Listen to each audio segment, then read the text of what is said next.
थोड़ा कोशिश कर रहे हैं। प्रभुपाद जी की बात तो हम लोग नहीं कर सकते, क्योंकि प्रभुपाद जी नहीं होते तो हम क्या करें। कृष्ण भक्ति और कृष्ण तत्व और भक्ति रसामृत तत्व, ये सब प्रभुपाद जी ने हम लोग को सिखाया। प्रभुपाद जी जो हम लोग भक्ति कर रहे थे, लेकिन इतना दृढ़ से नहीं कर रहे थे। जब भी हम लोग को ये इस्कॉन संस्था में आए, तभी हम सबको मालूम पड़ा। सॉरी सॉरी माता जी, मैं फिर से स्टार्ट करती हूँ, मैंने श्लोक नहीं बोला। श्रील प्रभुपाद की जय। नमो विष्णुपादाय कृष्ण पृष्ठाय भूतले श्रीमते भक्ति वेदांत स्वामी नीति नामिने। नमस्ते प्रभुपादी, नमस्ते भक्ति वेदांत स्वामी नीति नामिने। जय श्रील प्रभुपाद की जय। प्रभुपाद जी का जन्म कलकत्ता में हुआ, और वो वैष्णव के घर में ही उसका जन्म है। 1900 छोटे थे तभी से ही वो प्रभुपाद जी, जब छोटे से तभी उसको भगवान में इतनी रुचि थी। उसके घर के पास ही एक राधा कृष्ण का मंदिर था, तो उसके पिताजी के साथ वो मंदिर जाते थे और वो उसका प्रसाद हर रोज खाते थे। और एक बार छोटा था तो उसको रथ यात्रा का पापा को बोला, उसका पिताजी को बोला कि मेरे को रथ यात्रा निकालना है। तो उसका पिताजी ने भी छोटा सा एक रथ बनवा दिया और रथ रथ यात्रा निकाला। ऐसा छोटे से ही प्रभुपाद जी इतना भक्ति में रुचि लेते थे। उसका पिताजी जो भक्ति करते थे उसमें अच्छे से ध्यान से वो सुनते थे, देखते थे, और वो जो भी कहते थे वो करते थे। तो प्रभुपाद जी को प्रथम मिलन 1922 में कल भक्ति सिद्धांत सरस्वती ठाकुर जी को मिला, और 1933 में उसका दीक्षा हुआ। तो फिर प्रभुपाद जी ग्रंथ भक्ति सिद्धांत सरस्वती ठाकुर ने उसको बोला कि आप पाश्चात्य देश में जाकर प्रचार करो। तो प्रभुपाद जी एकदम तो घबरा गए कि मैं कैसे पाश्चात्य देश में जाऊं, मेरा इंग्लिश भी इतना अच्छा नहीं है, मैं कैसे कर पाऊंगी। लेकिन उसको उसके गुरु महाराज के वचन पर इतना दृढ़ विश्वास था कि मैं कर पाऊंगा। वो पाश्चात्य देश में जाने के पहले वो अद्वैत आचार्य को मिलने गए, तो उसका गुरु भाई बोले कि आप वो भारत भूमि ते कौन भाग्यवान जी, इतना अच्छा भारत भूमि वो छोड़ के आप बाहर जाने क्यों सोच रहे हैं। तो बोला मेरा गुरु महाराज का आदेश है तो मैं बाहर जाऊंगा, लेकिन मैं नहीं जा रहा हूँ, भागवतम जा रहे हो, भागवतम मेरे को लेके जा रहे हैं। मैं नहीं जा, मेरा कोई उसमें है नहीं, मैं भागवत के आधार से जा रहा हूँ। तो वो एक बार लॉस एंजलिस में था, तो लॉस एंजलिस में था, उससे वहां स्पेन जाने का था। फिर उसका ध्येय यही था कि भागवतम ज्यादा से ज्यादा से भाषा में भाषांतर हुए। तो क्या हदयानंद महाराज था उसके साथ, तो उसने स्पेन में भागवतम ट्रांसलेशन करवाने के लिए दिया था। तो महाराज जी तो लॉस एंजलिस से स्पेन जाने का था, तो उसका फ्लाइट था, तो एयरपोर्ट भी आ गया, महाराज जी भी साथ में थे, अदयानंद महाराज जी साथ में था। तो महाराज जी प्रभुपाद जी तो चले गए अंदर, वो बॉडी गेट के पास भी पहुंच गया, और अदयानंद महाराज तो सोच रहे अरे मैं भागवतम भाषांतर करने दिया है स्पेन में, वो अभी तक ना आया, एकदम से राह देख रहे। तो इतने में भगवान की रचना ऐसी थी, और वो अदयानंद महाराज जी भी वही सोच रहे थे कि महाराज जी इधर से निकले तो लास्ट तक भी मैंने वो भागवतम उसके हाथ में दे दूं, ऐसा मन में सोच रहे थे। तो भगवान की भी इतनी ऐसी रचना होगी। तो उसको कॉल आया कि आपका बुक रेडी हो गया। तो महाराज जी इतना खुश हो गया और उसको बोला कि आप फटाफट एयरपोर्ट पे आ जाओ। तो बुक वाला ग्रंथ दे के गया एयरपोर्ट पे। पर इसमें ऐसा हुआ कि महाराज जी तो बॉडी गेट तक पहुंच गए थे, सब इमिग्रेशन वो सब हो गया था प्रभुपाद जी का। तो दयानंद महाराज जी एकदम घबरा गए कि मैं महाराज जी के बुक तो आ गया, लेकिन उसके हाथ में कैसे दूं, कैसे पहुंचा सकूं, मेरे पास टिकट नहीं है, कुछ नहीं है। लेकिन उसने तो कृष्ण का नाम लेके, हाथ में सन्यास दंड था और सेफरेन कपड़े पहने थे, तो एकदम एक हाथ में दंड और एक हाथ में भागवतम लेके एकदम दौड़ दौड़ के भागे जा रहे। सब लोग चिल्ला रहे और सब रास्ता देने लगे कि पागल, कोई पागल आदमी आ गया। वो उसमें लॉस एंजलिस में कौन पहचाने कि वो संत है, सन्यासी है, सेफरन कपड़े पहने हैं। उसको तो सबको लगा के वो मुंडन किया हुआ है, सिक्का रखा है और हाथ में दंड है और पागल की तरह भाग रहे। तो कोई पागल आदमी आ गया। तो और कृष्ण कृपा इतनी हो गई कि सब उसको रास्ता देने लगे। तो वो ऐसा करते करते महाराज जी के, प्रभुपाद जी के पास पहुंच गई। तो महाराज प्रभुपाद जी देखे एकदम घबरे हुए था हृदयानंद महाराज जी। बोले क्या हो गया? तो बोला उसको हाथ में दे दिया इस स्पेन की भाषा में भागवतम। तो महाराज जी इतना खुश, प्रभुपाद जी, श्रील प्रभुपाद जी इतना खुश हो गया।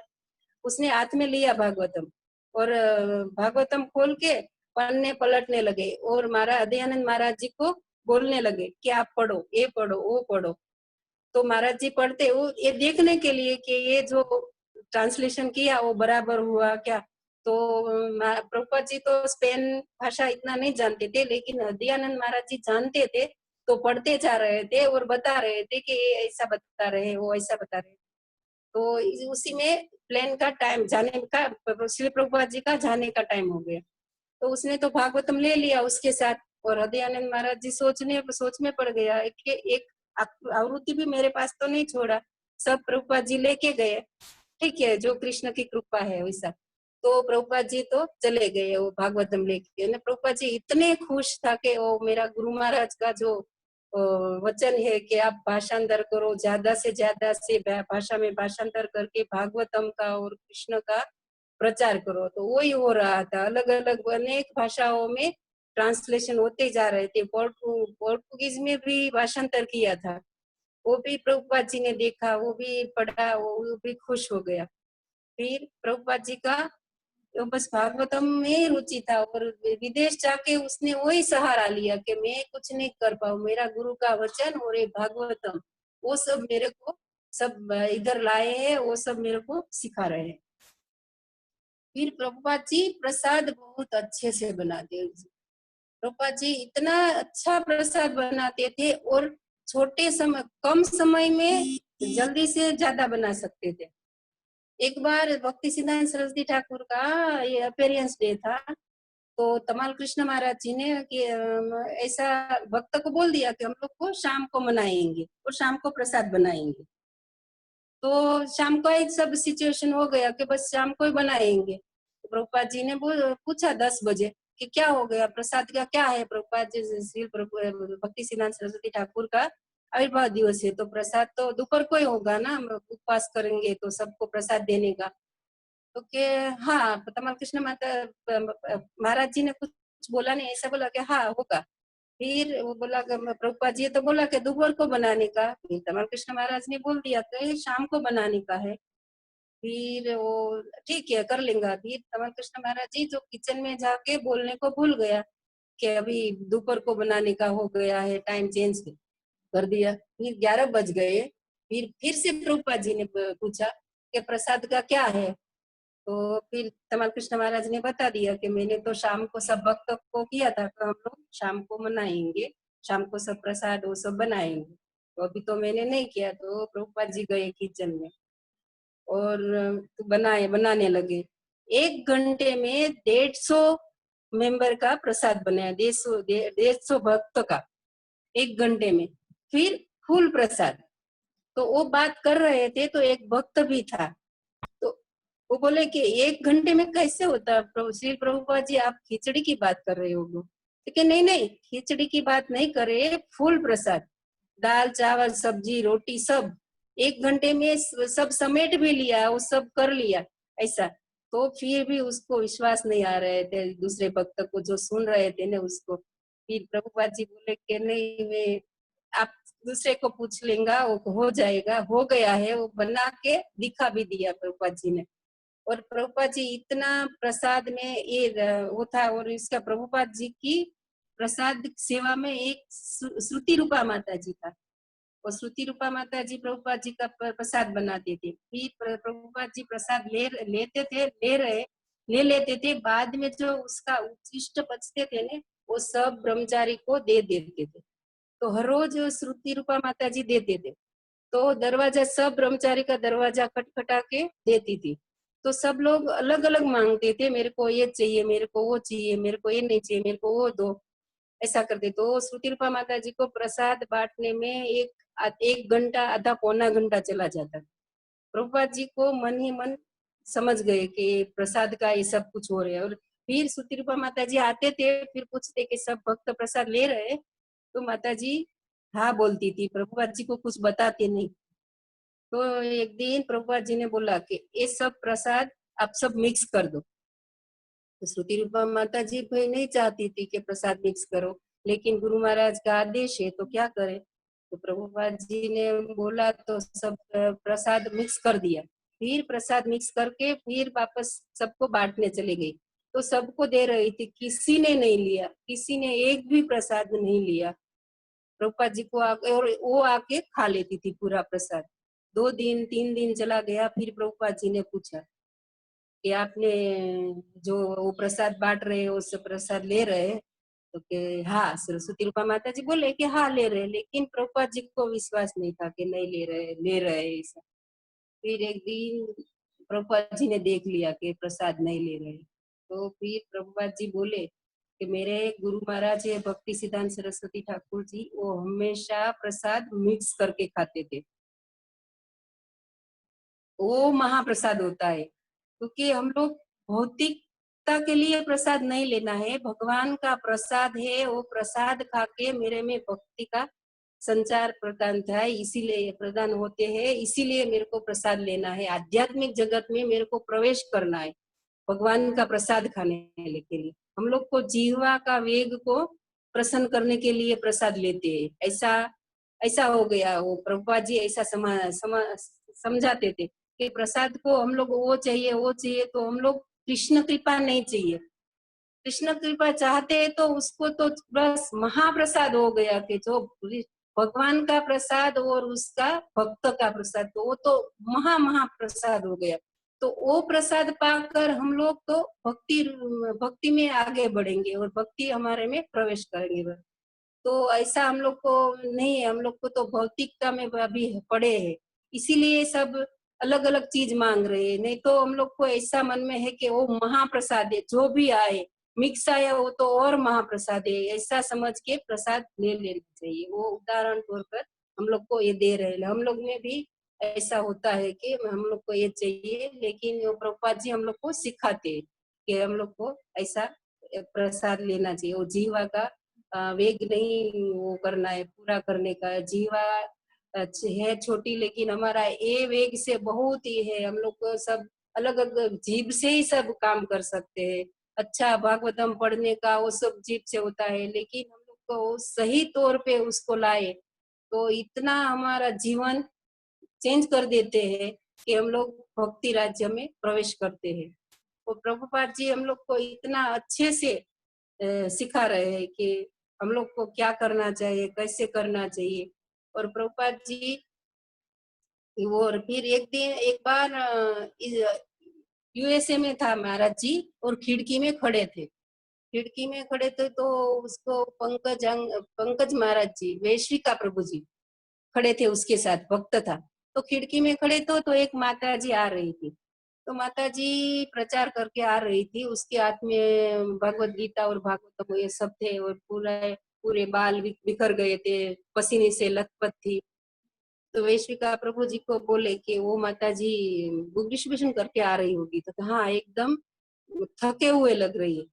तो के बोले, प्रभुपाद जी बोले कि उसको ऊपर बुलाओ मेरे रूम में। तो महाराज जी ने, वैश्विका प्रभु जी ने बुलाया माता जी को। तो माता जी तो एकदम से डर गई। फिर आ गई प्रभुपाद जी के कमरे में। प्रभुपाद जी के कमरे में आए कि थोड़ा छोटे दूर जगह पे बैठी। तो महाराज जी बोले आप नजदीक आओ, नजदीक आ जाओ। तो महाराज जी की बोलने से माता जी नजदीक आए और फिर बोले आप किधर गए थे, क्या कर रहे थे? तो कि मैं बुक डिस्ट्रीब्यूशन के लिए सुबह से गई थी और शाम तक हो गया था। बोले कि क्या बुक डिस्ट्रीब्यूशन में आप किसको किसको मिले? तो माता जी बोले मैं डॉक्टर को मिला, लॉयल को मिला, विद्यार्थी को मिला, छोटे बच्चे को मिला, माता जी को मिला, वृद्धे को मिला। तो बोले वो सब क्या आपको पूछ रहे थे? तो माता जी एकदम घबरा गए। वो बोले वो सब, मैं तो सबको भागवतम के बारे में बोला कि भागवतम इतना अच्छे ग्रंथ है, हमारे जीवन में सब कुछ समस्या आ जाती है तो हम लोग भागवतम और भगवत गीता पढ़ने से हमारा समस्या का वो समाधान हो जाता है और हम लोग को एकदम शांत होके भक्ति में प्रवेश कर सकते हैं। ऐसा सब प्रभुपाद जी के इतना, प्रभुपाद जी इतने उत्सुक थे और वो सब बोल रहे थे। फिर वैश्विका प्रभु जी को बोले कि भागवतम लाए, तो भागवतम लाए और उसमें से बोले कि आप पढ़ो फर्स्ट कैंटो 43 श्लोक, थर्ड थर्ड अध्याय और 43 का श्लोक। और ये श्लोक महाराज जी बोले, प्रभुपाद जी बोले वो श्लोक पढ़ के मैं भक्त बना। प्रभुपाद जी वो बोले थे, वो श्लोक है कृष्ण स्वधाम पगते धर्म ज्ञानादिभिः कलो नष्ट दशामेश पुराणो वो धुनोदित। वो श्लोक है कृष्ण धाम प्रगति, वो श्लोक पढ़ के मैं भक्त बना। प्रभुपाद जी ऐसा बता रहे थे कि वो श्लोक में पूरा कृष्ण का धाम का वो सब दिया है, तो वो श्लोक पढ़ के मैं भक्त बना। और प्रभुपाद जी इतना वो उम्र में हो गया फिर भी इतना वो भागवत में रुचि था और इतना तत्व ज्ञान थे, ज्ञान से वो समझा रहे थे, तो गौड़ीय वैष्णव ने उसका कदर किया और उसको भक्ति वेदांत बिरुद प्राप्त कर दिया, तो बिरुद दे दिया कि भक्ति वेदांत भक्ति वेदांत उसका पोस्ट दे दिया कि ये भक्ति वेदांत स्वामी।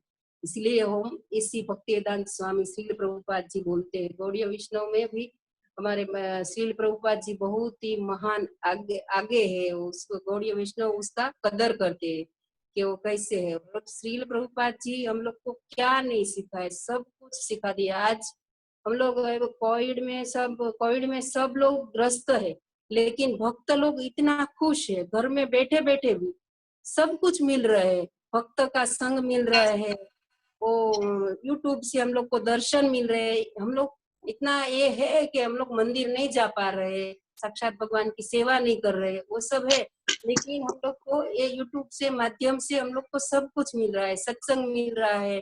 तो हमारा ये सब त्योहार आ रहे हैं, जन्माष्टमी और बलराम जयंती, वो सब हम लोग भक्त का संग ये यूट्यूब से मिल रहा है।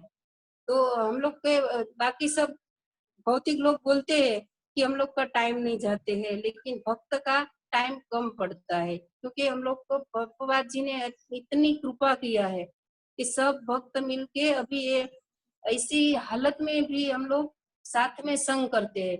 जैसा कि हमारा ये मोबाइल है तो उसको बैटरी चार्ज करना पड़ता है, बैटरी चार्ज नहीं करेंगे तो हम लोग ये बैटरी चले जाती है, वैसा हमारा भी है, वैसा ही है कि हम लोग थोड़े दिन जो है सब छूट जाएंगे तो फिर हम लोग भी भौतिकता में चले जाएंगे।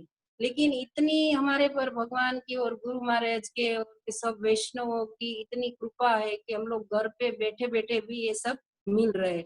हम लोग को थोड़ा फील तो होता है कि मंदिर में जाके नहीं कर पाते, लेकिन फिर खुश भी होते हैं कि भले ये सब भगवान की जो लीला है क्या है हम लोग नहीं समझते, हमारे कर्म अनुसार हम लोग इसमें कोविड में फंसे हैं।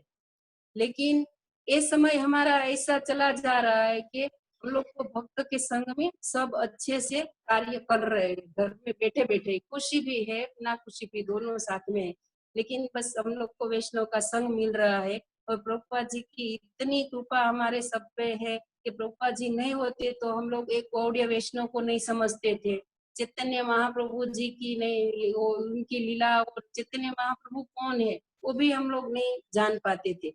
लेकिन प्रभुपाद जी कृपा से हम लोग मायापुर धाम में वो सब गौड़ीय वैष्णव ये सब की हम लोग को पहचान है, और भक्ति में क्या करना वो सब कैसे करना, वो भक्ति का जो साधन है वो क्या कैसे करना, भक्त के साथ कैसा व्यवहार करना, पहले हम लोग तो कुछ जानते नहीं, इंसान ही नहीं थे हम लोग। ये हम लोग इस्कॉन में नहीं आए थे, पहले का हम लोग हमारा जीवन याद करें तो हम लोग खाली दो पांव वाले इंसान थे, बाकी बाकी हमारे में कुछ नहीं था। मैं मेरी बात कर रही हूँ, मेरे में कुछ नहीं था। मैं इस्कॉन में आने के बाद ही मेरे को ये सब पता चला कि भगवान की भक्ति कैसे से करना चाहिए, भक्त के साथ कैसे बात करना चाहिए, मंदिर में जाके कैसे प्रणाम करना चाहिए। हम लोग ऐसे जो हमारे इस्कॉन में जो प्रणाम करने की वो है वो हम लोग नहीं जानते थे, इसमें आके जाने सब जानकारी मिला है। ऐसा पूरा हमारे साल भर में पूरा हमारा त्योहार चल रहा है वो सब नहीं जानकारी था। सब होगा आने दिवस सब हम लोग को मिल रहा है, सब प्रभुपाद जी की कृपा से और गुरु महाराज की कृपा से हम लोग को मिल रहा है। और प्रभुपाद जी का हम लोग ये नहीं भूल पाए, कितना जन्म तक भी हम लोग सेवा करेंगे तो भी प्रभुपाद जी का उपकार हम लोग नहीं कर पाएंगे। जय श्रील प्रभुपाद की जय।